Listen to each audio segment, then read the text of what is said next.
KIDY Fox News at 9 with Skyler Nichols. All of your local news and updates in San Angelo and the Concho Valley. Good evening, I'm Skyler Nichols with your KIDY Fox San Angelo News at 9. Many of us just finished watching American Idol. For some of us, it is an entertaining reality show, but for one recent college graduate from West Texas, it is real life. Colin Pittman was featured in tonight's show and told us about his unique journey on his way to becoming the next American Idol. Goodfellow Air Force Base lost another one of its members in the second fatal motorcycle crash over the weekend. The Abilene City Council adopted zoning laws that prohibit the sale of so-called legal drugs in many areas of the city. You may have heard of some of these legal drugs. They go by the generic names such as bath salts, incense, potpourri. It was a wild day in weather yesterday as storms ripped through the nation. Officials say the Moore tornado has now been classified as an EF5. An El Paso man was sentenced to 15 years in prison for an Abilene bank robbery that happened September of last year. Frank Esparza Sr. pleaded guilty to one count of armed robbery. A Ballinger woman pled guilty to theft and was ordered to pay nearly $50,000 in restitution to a nonprofit she stole.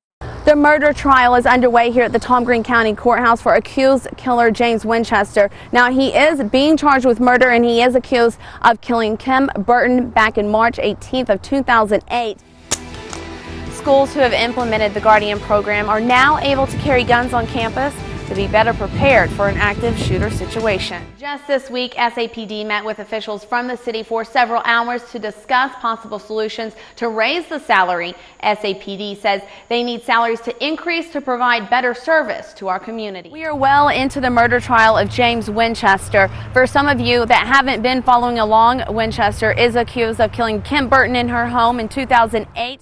It was 11:45 on a Thursday night, May 1st, 2008, when Pam Sleeper received a phone call from her brother-in-law, Hal. I answered the phone and he sounded really distraught, and I asked him if everything was okay, and he said, "No, Pammy, Kay's dead." A death that Pam soon learned was not an accident, but a murder that sounded like something made of fiction, complete with a cut-and-paste confessional letter. I didn't learn until the next day when we arrived in Atlanta that it was a homicide. Somebody murdered Kay. For some reason, I just thought it was an accident that she had maybe in her house or something, but that was when I learned it was a homicide. Kay Winnell had not only been killed, but attacked in her own home in what police say could have been a crime of passion. She was brutally murdered. They evidently, what the guy did was he walked in Kay answered the door, and he walked into the house and hit her in the face, and there were some cuts and definitely big bruises on her face. And then it looked like she ran into the kitchen to grab the phone, and then he slit her throat. After he murdered Kay, apparently he went upstairs, and they had a workout room up there, and they had a basket of towels, you know, to use to dry off with your sweat. And he went in that room, got a towel, wiped his hands, went into Kay's bedroom, in through her bathroom where her closet was, opened up the door and threw the bloody towel in there on the floor, and then apparently left after that. There were no footprints, no fingerprints, and the blood was from the kitchen door all the way across the kitchen. They had to have all the wood removed out of there, but it was a big long kitchen, and so it was pretty gory. Who ended up finding Kay? Hal did. He had been trying to call her all afternoon, and she had 2 cell phones. She wasn't answering either cell phone. She wasn't answering the house phone. And when he drove up in the driveway that night, they had a vehicle that was parked outside, and Kay parked her car usually inside the garage, but he saw both vehicles were there, and that's when he thought something must be wrong.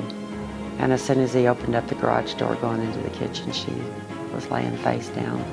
It was a brutal, bloody ending to a beautiful life of a beautiful person. How was Kay as a person? She was great. She was the most lovable, fun. I tell you, energized. She had a ton of energy. And she was little. She was a little thing, little petite thing.